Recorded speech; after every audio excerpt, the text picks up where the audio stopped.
అందరికీ praise lord. దేవుని నామానికి మహిమ కలుగును గాక. మీరందరూ బాగున్నారు కదా? మీరు పెడుతున్న ప్రతి ప్రార్థన రిక్వెస్ట్ అనేది మేము ప్రార్థన చేస్తూ ఉన్నాం. మా ఆశ అంతా ఒకటే, ఎక్కడైతే మీరు తృణీకరించబడ్డారో, ఎక్కడైతే వెలివేయబడ్డారో, ఎక్కడైతే గుండెలు పగిలేలాగా ఇచ్చారో అదే స్థలాల్లో నా ప్రభు మీ అందరిని హెచ్చించబోతున్నారు. విశ్వాసంతో ప్రార్థన చేయండి. ఘనమైన విజయాలు ఖచ్చితంగా నా ప్రభు మీ అందరికీ దయచేస్తారు. God bless you all. ఈరోజు ఈ వీడియో చూస్తున్న మీలో చాలామంది ప్రభు పాదాలు పట్టుకుని, అయ్యా నా కుటుంబానికి ఎందుకు ఇన్ని సమస్యలు వచ్చాయ్యా, ఓటమి వెనకాల ఓటమి వస్తుంది, అపాయం వెనకాల అపాయమే ఎదురవుతుంది, ఎక్కడ అడుగు పెట్టినా దుర్వార్తలు వినాల్సిన పరిస్థితి వస్తుంది, ఒకవైపు చూస్తే అవమానాలు, ఇంకొక వైపు చూస్తే ఆర్థిక పరిస్థితులు, గత సంవత్సరం నాతో ఉన్నవి ఈ సంవత్సరం నా జీవితంలో కనిపించట్లేదయ్యా, అన్నీ కోల్పోతాననేమో అన్న భయము, లేకపోతే నా కుటుంబం అంతా చేజారిపోద్దేమన్న భయము, ఉద్యోగాలు రాని పరిస్థితి, నాకెందుకు ఇట్లాంటి శోధనలు వస్తున్నాయి, నేను మందిరాన్ని మానకుండా వెళ్తున్నాను కదా, ఉపవాస ప్రార్థనలు చేస్తున్నాను కదా, నా బ్రతుకులో నువ్వు తప్ప ఇంకెవ్వరు లేరని నీ మీదే ఆధారపడి బ్రతుకుతున్నాను కదయ్యా, అయినా నా బ్రతుకు ఎందుకు ఇన్ని అవమానాలయ్యా అని గుండెలు బాదుకుని ఏడుస్తున్న నీతో నా ప్రభు మాట్లాడుతున్నారు. కీడు వెనకాల బలమైన మేలు దాచుంచడైనా కలవరపడాల్సిన అవసరం లేదు.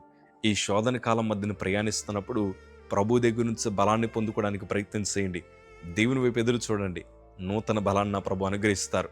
ఇప్పుడు మీకు ఎదురవుతున్న ప్రతి అవమానమే రేపు మీ ఆశీర్వాదాలకు బలమైన పునాదులుగా మార్చబడతాయి అన్న సంగతి ఎన్నడూ మర్చిపోకండి.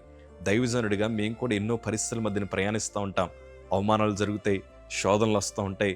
కొన్ని ఇరుకిబ్బందుల మధ్యన ప్రయాణిస్తున్నప్పుడు నా గుండెల మీద చేతులు వేసుకుని కాసేపు కళ్ళు మూసుకుని ప్రార్థన చేస్తాను. ప్రభా, ఈ కీడు వెనకాల ఉన్నతమైన మేలు దాచించమన్న సంగతి నాకు తెలుసయ్యా, నీ వైపు ఎదురు చూస్తున్నాను. ఎందుకంటే నువ్వు తప్ప నాకు మరొక ఆధారం లేదయ్యా, నువ్వు తప్ప మాకు వేరొక దిక్కు లేదయ్యా. ఎందుకంటే ఈ శోధన తర్వాత ఉన్నతమైన శుభవార్తలు దాచుంచావు అన్న సంగతి నాకు తెలుసు ప్రభు అని ప్రభు మీద ఆధారపడుతూ ఉంటాను. బైబిల్లో రాయబడిన చాలామంది భక్తిపరులు శోధన మధ్యన ప్రయాణించారు, కానీ ఆ శోధనే వారికి బలమైన ఆశీర్వాదంగా మార్చబడింది. ఈరోజు భక్తి చేస్తున్న మీరు కూడా ఎన్నో అపాయాల మధ్యన, ఎన్నో శోధనల మధ్యన ప్రయాణిస్తున్నారు కదా, కానీ కలవరపడాల్సిన అవసరం లేదు. నా ప్రభు ఘనమైన విజయాలు ఖచ్చితంగా మీకు అనుగ్రహిస్తారు. యోబు గారు కూడా ఎన్నో పరిస్థితుల మధ్యన ప్రయాణించారు. ఆయన అనుభవంతో రాస్తూ అంటున్నారు కదా, యోబు గ్రంథము 42వ అధ్యాయము 5వ మాట చదవగలిగితే, వినికిడి చేత నేను గుర్చిన వార్త నేను వింటిని, అయితే ఇప్పుడు నేను కనులారా నేను చూచుచున్నాను. యోబు శోధనల మధ్య ఉన్నప్పుడు రాసిన ఒక చక్కటి మాట, ఇప్పుడు నేను కనులారా చూస్తున్నాను. ఎందుకంటే శోధన కలిగినప్పుడు మన చుట్టూ ఎవరు కనిపించరు. మీ దగ్గర అన్నీ ఉన్నప్పుడు, ఉద్యోగం ఉన్నప్పుడు, మంచి ఇల్లు ఉన్నప్పుడు, మంచి వ్యాపారం ఉన్నప్పుడు, నెల అనేక మందికి మీరు దాన ధర్మాలు చేస్తున్నప్పుడు, డబ్బులు విచ్చలవిడిగా ఖర్చు పెడుతున్నప్పుడు, మీ ఒంటి నిండా బంగారం ఉన్నప్పుడు, కారులో అందరినీ మనం తిప్పుతున్నప్పుడు మనుషులు ఎంత బాగా ప్రేమిస్తారంటే మన కళ్ళ ముందరే తిరుగుతూ ఉంటారు. మన దగ్గర నుంచి బహుమానాలు కోరుకుంటారు. ఆ తర్వాత మన ఇంటికి వచ్చినప్పుడు కూడా వారు కూడా ఒట్టి చేతులతో రారు.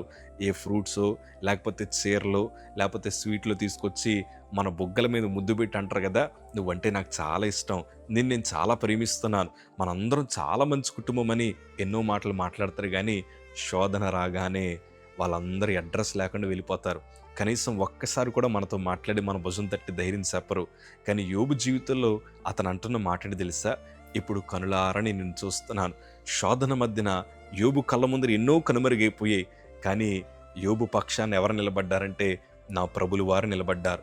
ప్రియ సంగమా, విరిగి నలిగిన హృదయానికి దేవుడు సమీపంగా ఉన్నవాడు. ఆయన తన బిడలు గుండెలు బాదుకుని ఏడుస్తున్నప్పుడు, తన పిల్లలు శోధన మధ్య ఉన్నప్పుడు, అందరూ కనుమరుగైపోయి అనాదిగా విడిచిపెట్టినప్పుడు నా ప్రభు మీకు ప్రత్యక్షమవుతాడు.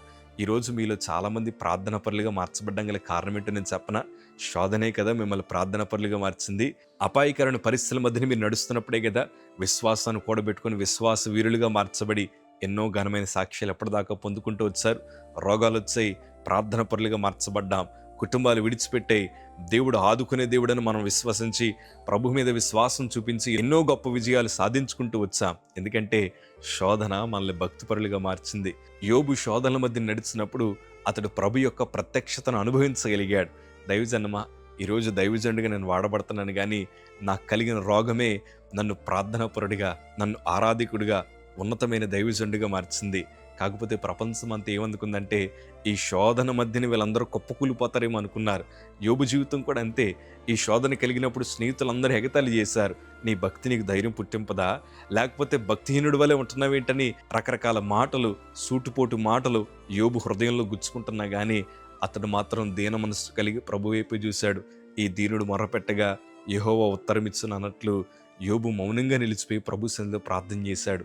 గొప్ప విషయం ఏంటంటే యోబు కోల్పోయినవన్నీ తిరిగి తీసుకొచ్చి యోబు పాదాల దగ్గర నా ప్రభు పెట్టాడు.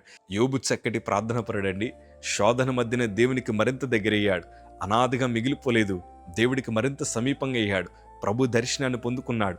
ప్రభుతో మాట్లాడగలిగిన గొప్ప యోగ్యతను దేవుడు అనుగ్రహించాడు. ఉన్నతమైన కార్యాలు యోబు జీవితంలో మరలా తిరిగి ప్రారంభించబడ్డం మనం చూడగలుగుతున్నాం. రెండంతల ఆశీర్వాదం అండి. అప్పటికే అతడు కుబేరుడు, కాకపోతే దేవుడు మరలా రెండంతల ఆశీర్వాదాన్ని ఇచ్చాడు. 140 సంవత్సరాలు బ్రతికాడు. వాస్తవానికి చెప్పాలంటే రోగాలు ఇప్పుడు చాలామందికి తొలగట్లేదు. ఇప్పుడు మందులు మనం జేబులో పెట్టుకుని తిరగాల్సిన పరిస్థితి. యోబు కూడా రోగాల మధ్యన ఉన్నాడు. కానీ గొప్ప విషయం ఏంటంటే గొప్ప ఆయుష్ని, ఆరోగ్యాన్ని దేవుడిచ్చాడు. తరాలను చూసే కృపభాగ్యం దేవుడు అనుగ్రహించాడు.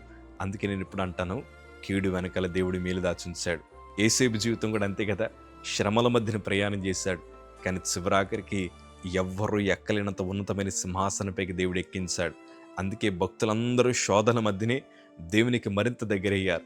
శోధన మధ్యనే ప్రార్థన పరులుగా మార్చబడ్డారు. శోధన మధ్యనే విశ్వాసాన్ని కూడబెట్టుకున్నారు. ఈరోజు నా 2 చేతులు జోడించి చెప్తున్నాను, మీరు శోధనల మధ్యన ప్రయాణిస్తున్నారు కదా, మీ ప్రార్థన జీవితాన్ని మెరుగుపరుచుకోండి, విశ్వాసాన్ని కూడబెట్టుకోండి, ప్రభువుకు మరింత దగ్గర అవ్వండి. ఎందుకంటే ఈ శోధన మధ్యన ఇంకెవ్వరూ మనతో మాట్లాడరు. అది ఎంత ధన్యత అంటే ఇంకా ప్రభువుకు దగ్గర అయిపోండి. నేను కూడా నా జీవితంలో క్యాన్సర్ రాగానే నా స్నేహితులందరూ నన్ను వదిలేశారు.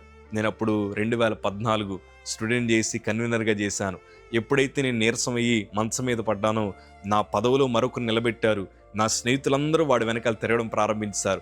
నన్ను ఒంటరిగా విడిచిపెట్టారని గుండెలు బాదుకుని మొదట్లో ఏడ్చాను. కానీ ఆ తర్వాత వారందరూ దూరమైన తర్వాత అసలైన స్నేహితుడికి దగ్గర అవడానికి దేవుడి కృప చూపించాడు. దేవుని ఉన్నతమైన ఆశీర్వాదం అని తెలుసా, దేవుడు నాతో మాట్లాడడం ప్రారంభించారు. ఆయన వెలుగుని, ఆయన ప్రత్యక్షతను అనుభవించడానికి దేవుడు కృప చూపించాడు.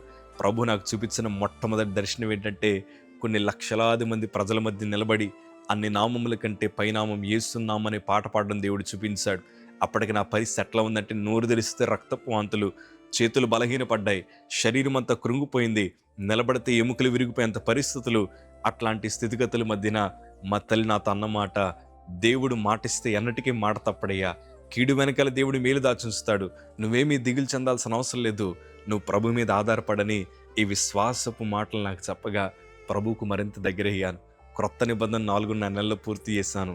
క్యాన్సర్కి దేవుడే ఆన్సర్ అని విశ్వాసంతో అనేక మందికి ప్రకటించడానికి దేవుడు కృప చూపించాడు. బ్రతుకుతే ప్రభు కోసం బ్రతుకుతాం, చనిపోతే ప్రభు రాజ్యానికి వెళ్ళిపోతాం. విశ్వాసానంతా కూడబెట్టుకొని ప్రభు వైపు చూడడం ప్రారంభించాం. ఇప్పటికీ దేవుడు సజీవుల సంఖ్యలో ప్రభు ఉంచి ఉన్నతమైన ఆశీర్వాదాలు చూడడానికి దేవుడు కృప చూపించాడు. అందుకే పై పదాలతో కాదు కానీ అనుభవంతో చెప్తున్నాను, మేము అనుభవించిన కీడంతా ఈరోజు మాకు ఆశీర్వాదకరంగా మార్చబడింది. ఈరోజు ప్రస్తుతానికి మీ జీవితంలో ఎన్నో రకాల ఇబ్బందుల మధ్యన ప్రయాణిస్తున్నారు కదా, ఓటముల మధ్యన ప్రయాణిస్తున్నారు కదా. తగిలిన చోటే దెబ్బకు దెబ్బ మన హృదయంలో తగులుతోంది. అవమానం వెనకాల అవమానం వస్తోంది, నిందల వెనకాల నిందలు వస్తూ ఉన్నాయి. వేలెత్తి చూపేవారు ఎక్కువైపోయారు కదా, అవమానించేవారు ఎక్కువైపోయారు కదా, నిందలు వేసేవారు ఎక్కువైపోయారు కదా. ఏవి కలవరపడకండి. మీ దగ్గర ఉన్నది ఎంత లాక్కున్నా, మిమ్మల్ని ఎంత బలహీనపరచడానికి ప్రయత్నం చేసినా మీరు కళ్ళు మూసుకొని ప్రభు వైపు చూసి ఒకటే అడగండి, ప్రభా ఇదంతా నువ్వు అనుమతించవని నేను అనుకుంటున్నాను, ఈ కీడు వెనకాల గొప్ప మేలు దాచుంచవని నేను నమ్ముతున్నానయ్యా, నా బ్రతుకంతా మీ చేతులకు అప్పగిస్తానని ప్రభు వైపు చూడండి. ఘనమైన విజయాలు ఖచ్చితంగా నా ప్రభు మీకు అనుగ్రహిస్తారు. తలదించుకున్న చోట తలెత్తుకునేలాగా దేవుడు చేస్తాడు. అవమానించిన వారి చేతే నిన్ను ఘనపరచేలాగా దేవుడు చేస్తాడు. అట్లాంటి చక్కటి కృప నా ప్రభు మీ అందరికీ దయచేస్తారు. యవనస్తులు, కుటుంబాలు, మీరు అస్సలు దిగులు చెందకండి. ఓటములు బట్టి లేకపోతే మీకు కలుగుతున్న శోధనలు బట్టి తలదించుకుని ఇంకా నా బ్రతికైపోయిందన్న ఆలోచన ఇప్పుడు మీరు రాకండి. నా ప్రభు మిమ్మల్ని ఖచ్చితంగా ఆశీర్వదిస్తాడు. కోల్పోయినవన్నీ మరలా తీసుకొచ్చి మీ చేతులు పెడతాడు. ఆయన ఘనమైన కార్యాలు జరిగిస్తాడు. మీరన్నడూ చూడని ఆశీర్వాదాలు చూచేలాగా దేవుడు చేస్తాడు. విశ్వాసంతో ఉండండి, ధైర్యంగా ఉండండి. God bless you.